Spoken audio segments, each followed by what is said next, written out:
This podcast is sponsored by HBB Marketplace.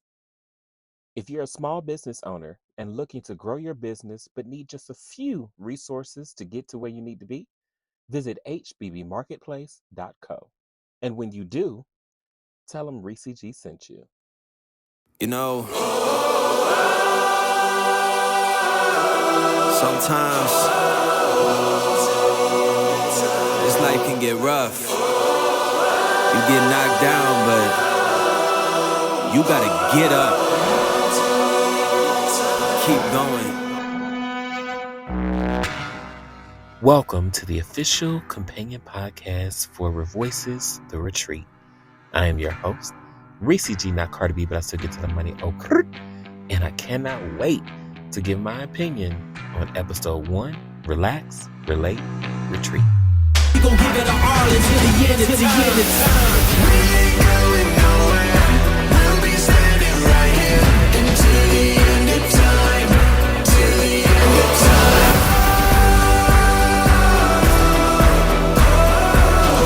Until the end of time. Till the end of time.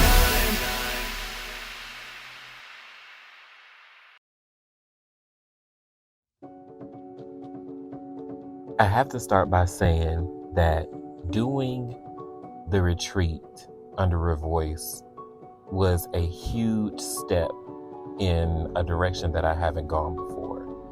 When I chose to end a Ressie G production and launch ReVoyce, it was really all based around continuing to reinvent myself, reintroduce the LGBT community, especially communities of color, to the public in a way that we don't see them.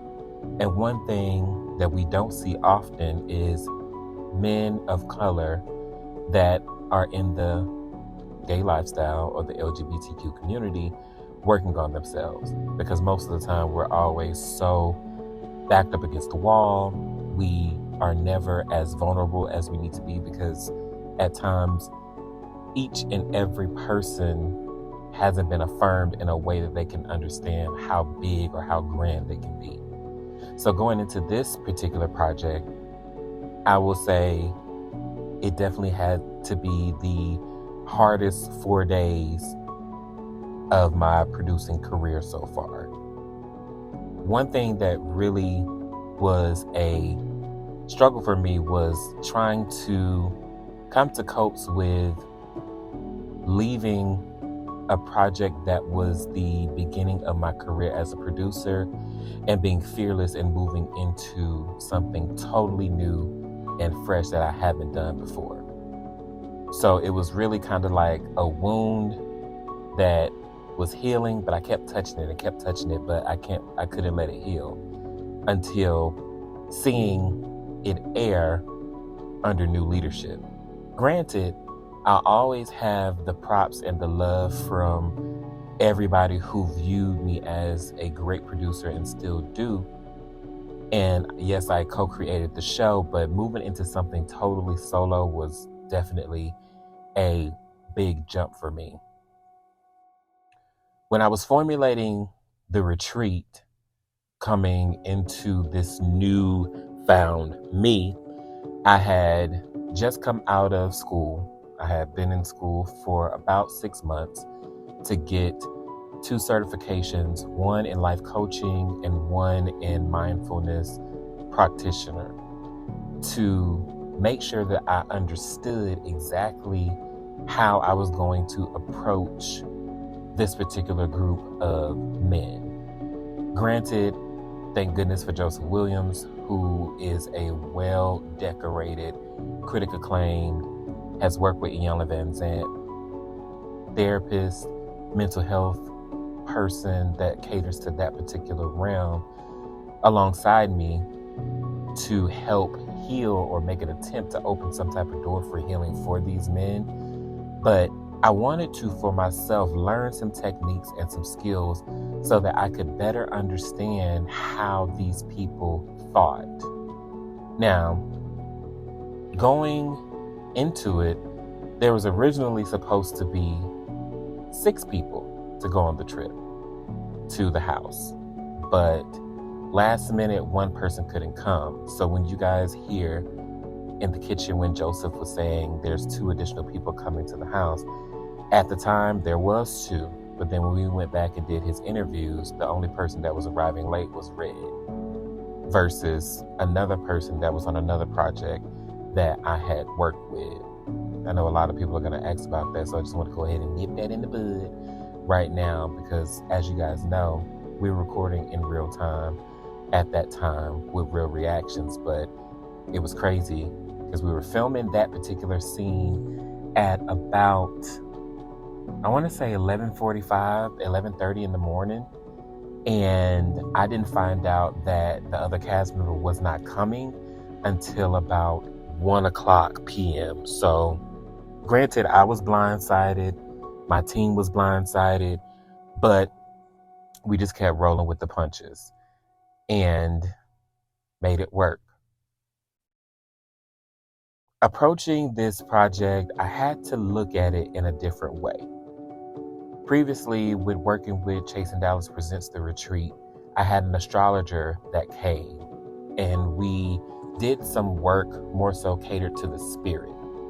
But as I continued to grow in myself and do the work and work with a therapist here in Dallas, I had to realize that other people needed to do this work as well. As the season goes on, you guys will see a couple of their Zoom sessions that they had with Joseph while he was on location in DC, and each respective person was in their home state, whether it's LA or Texas or Dallas.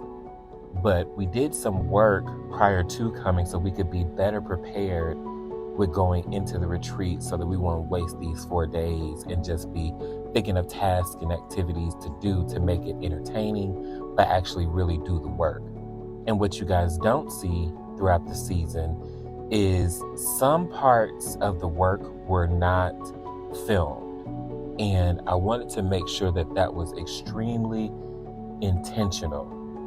Not everything was for the cameras.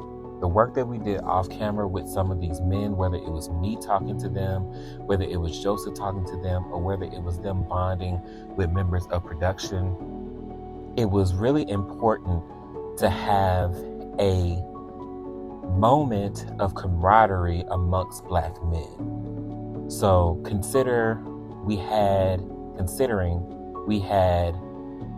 5 men on the cast. We had 1 therapist, we had myself, we had 3 additional producers that were also doubling as cameramen and doubling as directors. I mean, I jumped in because, I don't mind, doing the work and figuring out how we can get this done to get it out to the public so that they understand everybody is going through these same things that you may be going through. So with all those people, all of us Black, all of us gay, all of us men, we had a lot of time to bond and actually talk to each other and not at each other about just stuff that we were going through, period. I ain't gonna lie. I mean, I am a little bit private, even though for 3 seasons, a spinoff show and a digital talk show, you guys got to see me constantly. But when it comes down to my personal life, I am extremely private about who I date, who my friends are, and I'm super protective over my family. So this was a challenge for myself to even be vulnerable with people that I may have worked with, but I hadn't necessarily got to know on a deeper level. When we open up the episode, we start to see people arrive. Neiman arrives first to the house. Neiman, to me, really was a person that was really extremely reserved. I had met him out and about in the city, and I knew that he was a part of another show called The Grind Dallas Edition. And he's a super talented person. He also works in public health. As you guys know, if you don't know, I work in public health, and he also works in public health as well. So I knew he cared for people, but it always seemed to me that he was pouring out his cup and never getting anything poured back into it. And I wanted to, make an attempt to change that. Considering the theme of this season, of the first season, is male web stars, I was like, well, you have been on a show. Would you be interested in coming to the retreat? And he said yes. So it was a moment of confirmation each and every time I saw someone arrive at the house. Mainly because you didn't have to. I mean, you could have not gotten on the flight. You could have just not came. But just for me, to the entire cast, I have to say thank you just for showing up and wanting to do some type of work. When JayTee arrived, it was so... what's the word I'm looking for? It was kind of like, okay, so I know he's a fun guy, but I wonder if he is going to take this seriously. So when he came in and, we did some briefing before we went into filming, he seemed so serious, so sad, and he had put his seatbelt on for whatever this journey was going to take him, for sure. With King Payne and Jeremy, coincidentally, King Payne and I had time to spend with each other because he arrived in Texas a day prior. So we went out, ate with actually True Turner, his company is Hey Cousin, who actually came out and is a part of this production as well. He was one of my co-producers. And we went out the night before just to hang out and bond. So at the time I was living in downtown Dallas, and we just kind of wanted to get out the house rather, and just have a nice evening before we got to work the following day. When I tell you, the moment that I had someone get him from the airport, because I was actually coming home from my 9 to 5, I knew with traffic and me living in downtown Dallas, I knew that I wouldn't have been able to actually come and pick him up. But gratefully, one of my close friends went to go and get him from the airport and brought him to my flat. And I was so happy to see him because I know he's a big personality, but as you guys will see as the season goes on, there is a lot of work that he did in such a short amount of time. And crazy, y'all, when he got to my house, the first thing he did was open that laptop and he got to work. And it was crazy because I was like, oh, he is a worker bee. You better go ahead and work. And it was really good to see how serious he was in those moments versus all the jokes with him being a comedian and the online personality that he may put out. And when we went out to dinner, him being around True and myself and just being able to let his hair down was really like the most authentic I've seen him. Even when we hung out in Vegas months back, or about a year now prior to us doing the show, he was just a totally different person. And I always admire and love people that can let their hair down and just be themselves with me. Jeremy is like a creative brother that always has his juices flowing. And I always would text him and just say, I wish you lived in Dallas, because I know for a fact that we would be bosom buddies out here trying to get it, because his hustle, not saying anybody else's isn't, but his hustle in particular is totally different from what I have experienced as I've gotten into my 30s with other people. And I can appreciate that. Later on, we get to start to work with Red. Now, Red was definitely a wild card because he came in at the last minute. So he wasn't able to do a Zoom session. He was actually a recommendation from True, who he had worked with on his show under Hey Cousin Productions called The Mix Up Dallas. I actually hosted the reunion show for that show. And when True recommended him, he was saying, I really think that this guy could come and he could actually, benefit from being a part of this show, because he had worked with him personally. I was like, okay, well, at this point in my life, as a producer, I don't want to work with anybody that's not actually going to come and do some work. And True confirmed with me, and he really, I had a little bit of angst, I'm not going to lie, but he really calmed my anxious mind about Red coming, because I honestly didn't know what to expect.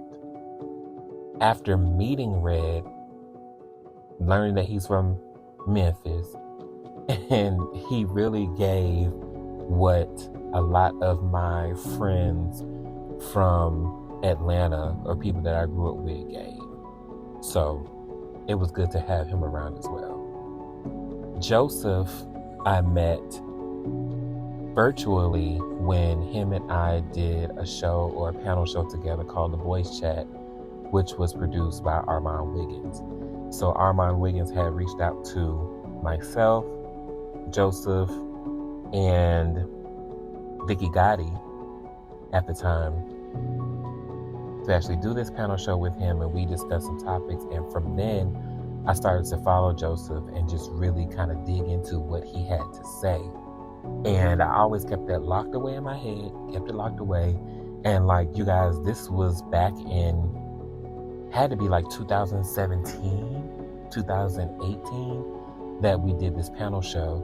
And then coming fast forward, 3.5 years later, to circle back around to him, I was so surprised that he said yes to doing the project and came down and made it happen. And I really appreciate him for that, because y'all ain't gonna lie. To book somebody like that to come and do some work, it is a pretty coin. And for him to come and work with us to do this work, I was elated and just enthralled with having him around. So it was great. Jumping into the episode, so everybody arrives at the house, and of course we had to think of something fun to do so that they can, one, get to know each other kind of, but also, who doesn't love a choice when it comes down to finding your room that you're going to be in for this extended period of time? Who doesn't like that? I mean, with every reality-based show, you see when people go on a trip, they have to do something to find their room. And it's always entertaining to see, what are you willing to do, or how are you going to do it to find this room? So when I brought it to my team, and I also included Joseph in this decision, and we decided to do the scavenger hunt, it was kind of like a 2-for-1 special, like killing two birds with one stone.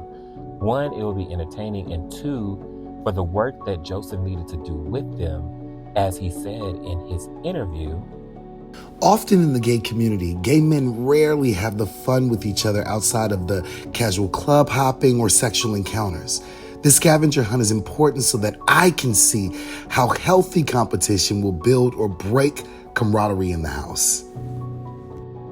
It really was a moment to see how they all interacted with each other while having fun, because it's not often that, if you're not really friends with someone, it's a rarity that you can walk into a room full of black gay men and not have a couple of them staring at you sideways, a couple of them just saying, "Ooh, girl, I know him from blah, blah, blah, blah, blah," and judging you from what they see. And there's maybe one person in the room that's actually going to warm up to you, that wants to actually be cool with you while you're there at the time.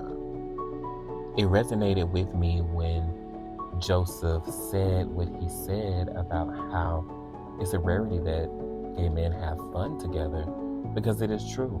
We rarely do unless we know these people that we're enjoying time with. So coming into it and doing the scavenger hunt and actually setting up for it, we all were excited, and we were running around the house. When I say we, I'm talking about the production team. We all were running around the house just as frantically as the cast was, because we wanted to see, one, what were they going to do, and how were they going to figure out where these clues were so that they can get the room. And I was actually surprised that Jeremy won, because I really didn't have expectation of anybody winning. I just thought that honestly, everybody was going to eventually give up because I thought we hit those clues pretty good. But Jeremy ends up coming in first place, then JayTee in second, technically Kingpin in third, and Neiman last because he didn't quite find the clue. But we did have a little hiccup and a little mix-up with that. But either way it goes, I think the dividing up of the rooms was fair. Looking back at the episode and seeing Kingpin and all of his antics, there were times where the crew was in the room and I was somewhere else, and I didn't see how funny he was until I started the editing process. With editing the show beginning to end and being a self-taught editor, not taking classes, it was so fun to actually see this because I had the lenses of a producer in play, the lenses of a editor in play, and then also a lens of a fan in play of this character that we've grown to love from Chasing LA. And it's just really a refreshing moment to see him in a particular light. Just fun and jovial as I know him to be off camera, but on camera, seeing him in that space was so good for me to see, just simply because you don't see it often. So watching it back and seeing how funny he was, it really gave me so much warmth in my heart. I know it may sound kind of whimsical and corny, but it gave me so much warmth in my heart to kind of see him experience this moment in a different way, instead of just, doing the same old filming like we usually would, To see Jeremy say that his Zoom session with Joseph was the first time he actually had therapy, it kind of rang a bell for me because I didn't start therapy until after season 1 of Chasing Dallas. Some of you may or may not know, but I used to be a foster kid. And during the time of when I was in foster care, my junior year of high school, I had received a foster aunt. I didn't call her a foster mom because my mom was just not in a place to do what she needed to do. Life was life in her at the time, so she couldn't take care of me, and my father was already departed. So going into my junior year of high school, a requirement was that I had to go through therapy. During the time being a part of the Gwinnett County system in Georgia, I really had my guard up with any and everybody. And I turned away from therapy because I heard at the time my therapist talking to my foster aunt about what our session was. Like, literally, she was telling her everything that we talked about. She was telling her just how I was doing. And, there's one thing to say, when somebody asks, so how is he doing? How was the session? Just saying, oh, it was good. It was this. But to weigh in and give detailed play-by-play of everything and give your opinion on who I was and at the time, it's just like so disheartening to come from a therapist, And I can recall just calling my case manager at the time and just saying to him, listen, I don't want to do therapy anymore. If you can find me another therapist, then great, but I don't want to do it anymore. And I had never gave him the reason as to why. So he follows me still, so if he's listening to this, then here's the reason why. I just didn't trust it. And at the time, I was 16 years old. So we're talking about 17 years later that I decided to get back into therapy. And I think that therapy for African American men, gay men in particular, is so important because at times our only therapist,